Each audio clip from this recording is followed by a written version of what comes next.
नमस्कार मित्रों, अपन BSc second year में डिफरेंशियल इक्वेशन पढ़ रहे थे और डिफरेंशियल इक्वेशन में क्या पढ़ रहे थे? Simultaneous differential equation. इसमें साइमल्टेनियस डिफरेंशियल इक्वेशन में हमने पढ़ा था कि अगर dy upon dx plus dy upon dt plus dx upon dt इस टाइप से इक्वेशन दे रखी थी। d अपॉन dt को कैपिटल D लिखते थे, y के साथ में हो तो dy और x के साथ में हो तो कैपिटल dx प्लस समथिंग।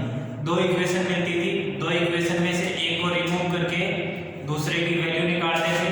जैसे dx dy, इसमें दो इक्वेशन है, y को रिमूव करके x में इक्वेशन निकालेंगे, x में डिफरेंशियल इक्वेशन बनती थी और उसको हमने पीछे वाली एक्सरसाइज से सोल्व किया था। x की वैल्यू आ गई थी।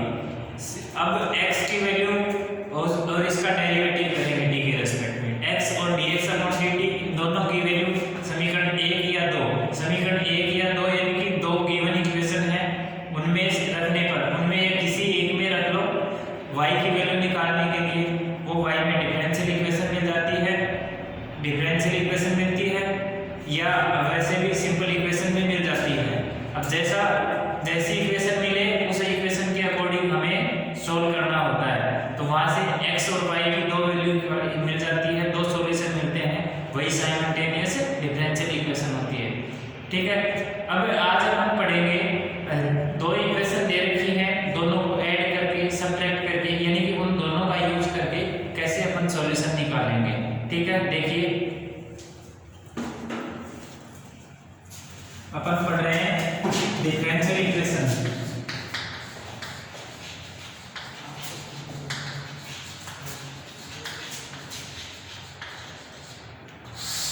डिफरेंशियल इक्वेशन और डिफरेंशियल इक्वेशन में आज का अपना एग्जांपल है एग्जांपल नंबर 6 और ये कह रहा है हल कीजिए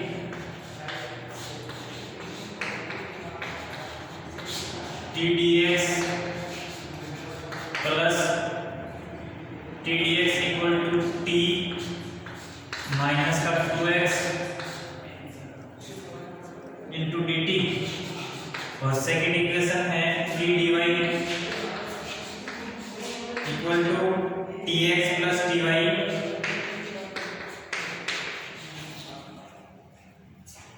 प्लस 2x माइनस का t इंटू dt। ठीक है, इसका हल करना है और इसका सॉल्यूशन करेंगे। इस समीकरण को मान लेते हैं, इसको मान लेते हैं सेकंड समीकरण 1 व 2 से समीकरण 1 और 2 को जोड़ो तो यहाँ से देखो t dx आएगा, dt आएगा, इधर से माइनस का t dt कैंसिल होगा, इधर से माइनस का 2x dt और इधर से प्लस का 2x dt। अब समीकरण 1 व 2 से दोनों को अपन जोड़ेंगे तो जोड़ने पर हमें क्या मिलेगा, ये राइट साइड में ये कैंसिल हो जाएंगे और क्या मिलता है देखिए, समीकरण 1 व 2 को जोड़ने पर 1 व 2 को जोड़ने पर जोड़ेंगे तो इधर क्या आएगा t dx प्लस का t dy बराबर t माइनस का 2x dx 2t minus 2x dt plus tx plus ty plus 2x minus का t और ये dt। ठीक है, ये देखो t से ये t कैंसिल और ये 2x से ये 2x कैंसिल तो t कॉमन ले लेते हैं इधर से, dx प्लस dy बराबर इधर से t कॉमन ले लेते हैं x प्लस y इंटू में dt। ये t से ये t कैंसिल हो गया, dx प्लस dy अपॉन बराबर x प्लस y इंटू में dt। देखो t से t कैंसिल हो गया, इधर से dx प्लस dy और इधर से x plus y dt।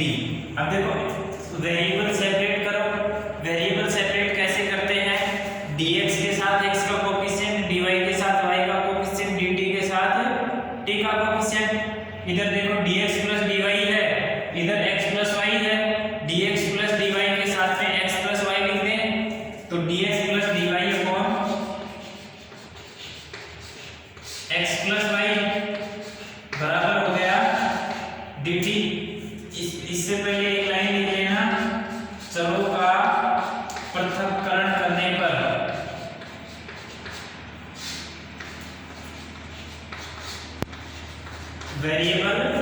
Separate करने पर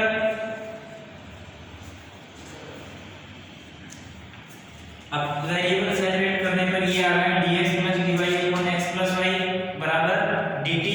अब देखो इसका समाकलन करो, समाकलन करने पर इसको समीकरण 3 मान लो। समीकरण 3 का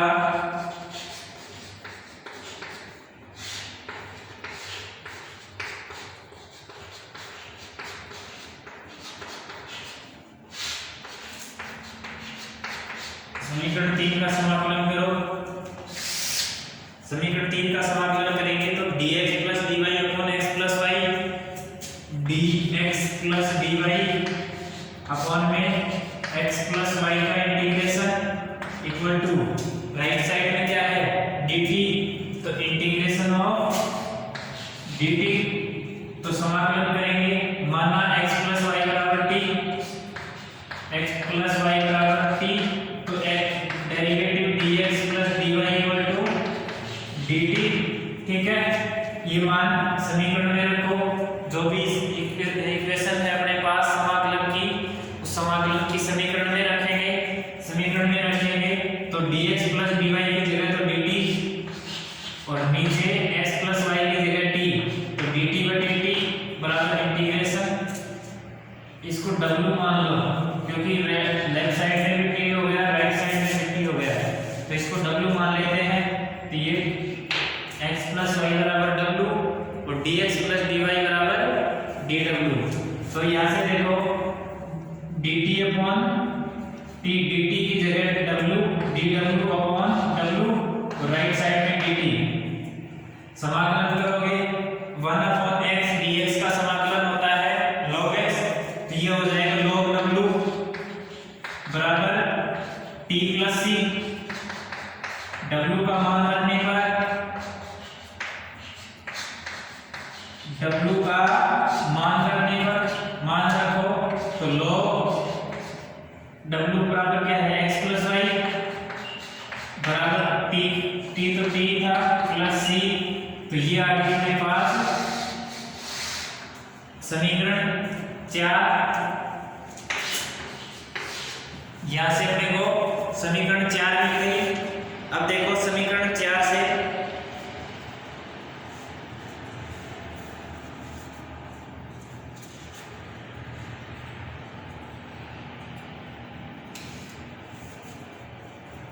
अब देखो यहां से इसको रिमूव करो, log को रिमूव करेंगे, इसको मत मानो समीकरण 4। यहां से x log x + y बराबर t + c को लिख देता हूं log c। ठीक है, c कांस्टेंट है, log c भी कांस्टेंट है, तो हम चाहे तो c भी लगा सकते हैं और log c भी लगा सकते हैं। अब देखो हमें log को हटाना है, log को हटाएंगे तो एंटी log लेने पर दोनों तरफ एंटी log या एक्सपोनेंशियल लेने पर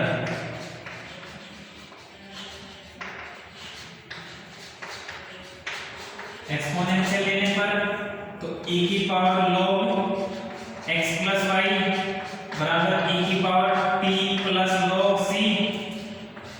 इसको क्या लिख सकते हैं, e की पावर log कैंसिल हो जाते हैं, तो ये आएगा x + y बराबर e की पावर t * e की पावर log c, तो e की पावर log c तो c बन गया, x + y बराबर c e की पावर t, x + y बराबर c e की पावर t। ठीक है,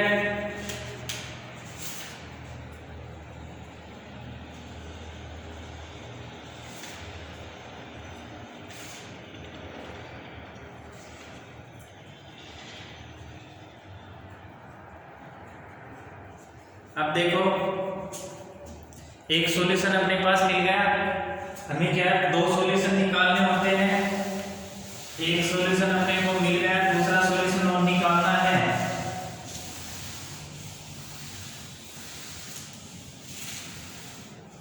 अब समीकरण 1 से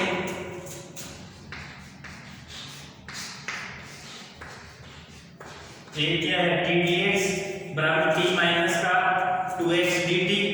अब देखो यहाँ से dx अपॉन dt क्या आएगा, dx अपॉन dt, यहाँ से t ऐसे भी ऐसे dt से भाग लेने पर,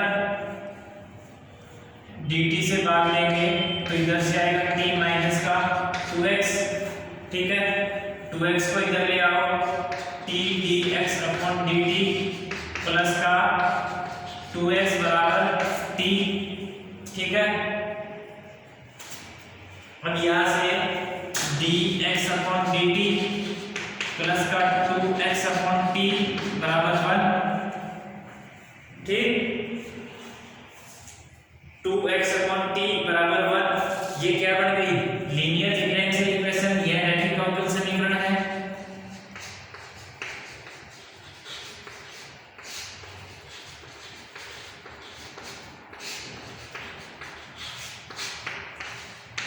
अतः P बराबर क्या आएगा 2 अपॉन t और Q बराबर आएगा 1।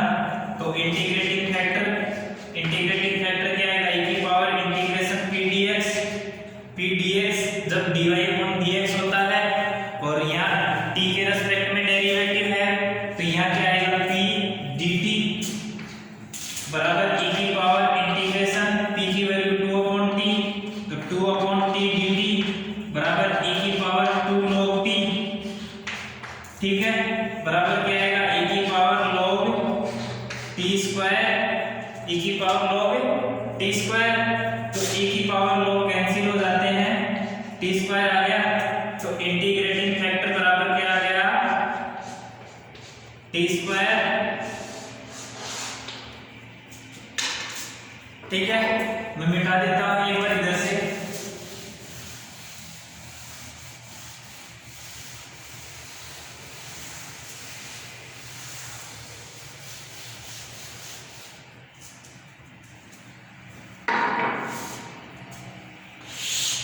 ये देखो इंटीग्रेटिंग फैक्टर क्या आया t स्क्वायर, आई एफ बराबर आ गया t स्क्वायर। सॉल्यूशन क्या होगा,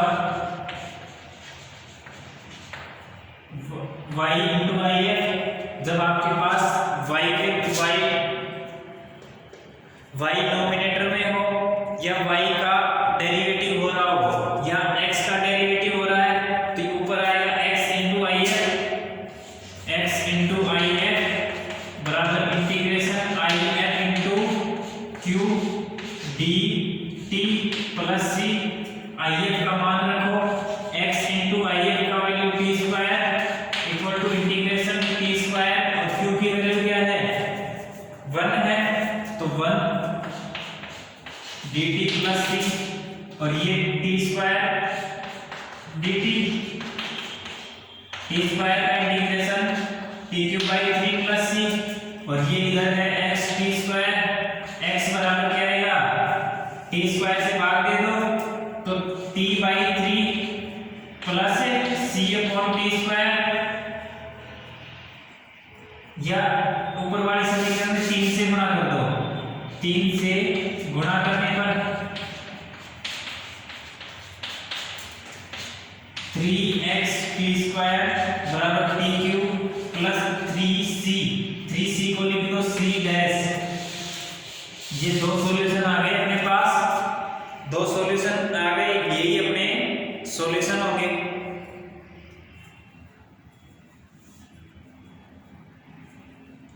देखो x प्लस वाई बराबर c1 e की पावर t था, और यहाँ से x बराबर 1/3, आपने बुक के अकॉर्डिंग लिख लो, यहाँ से x बराबर टी स्क्वायर 3t स्क्वायर से भाग दे दो।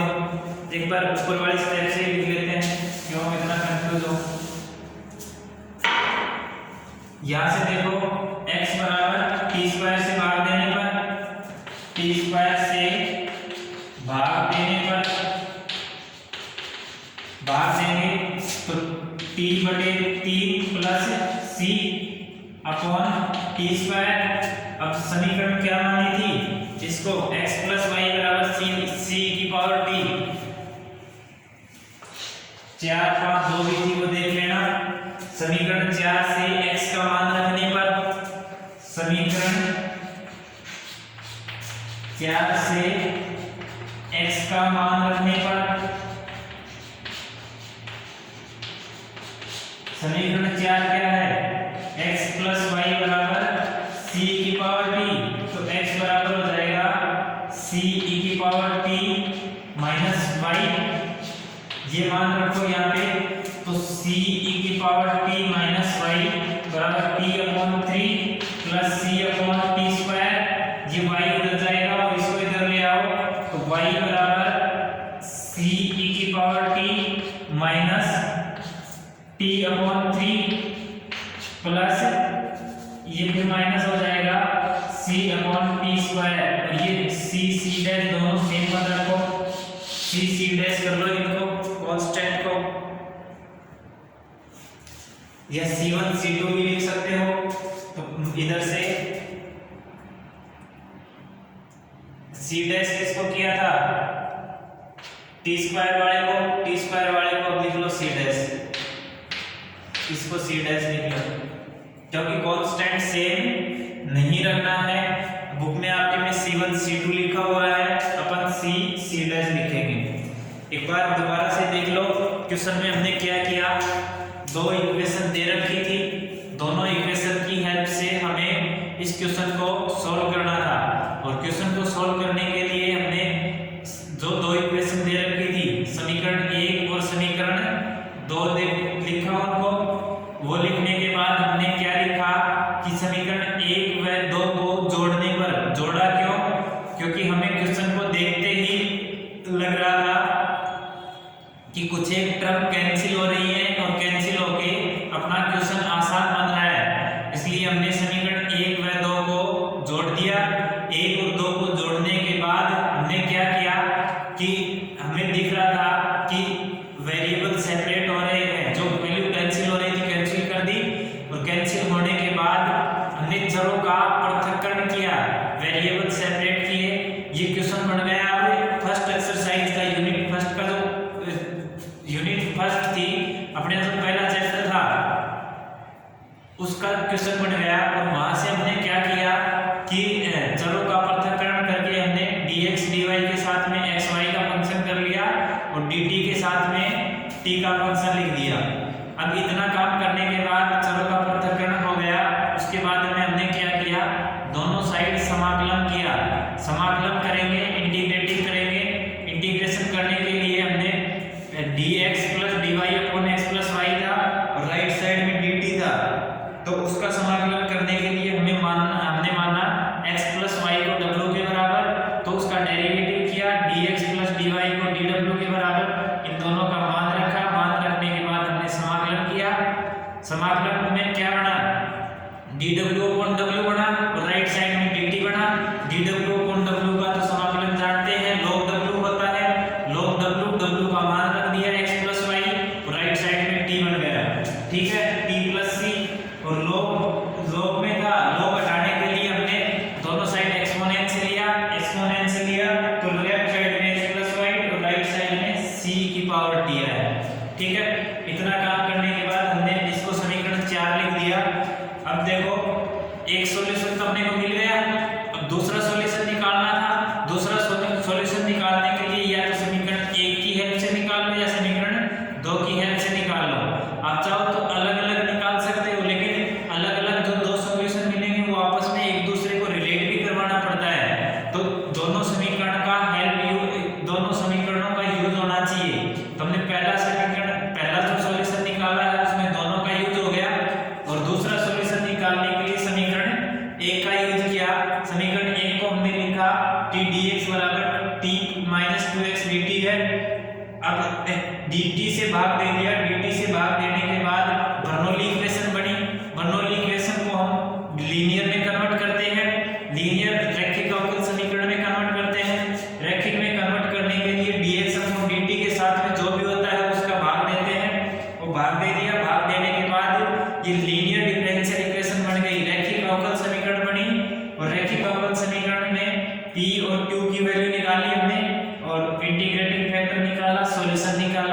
सॉल्यूशन निकालने के बाद अपने पास ये आ गया x t स्क्वायर बराबर t cube by 3 plus c dash, ये सॉल्यूशन आया।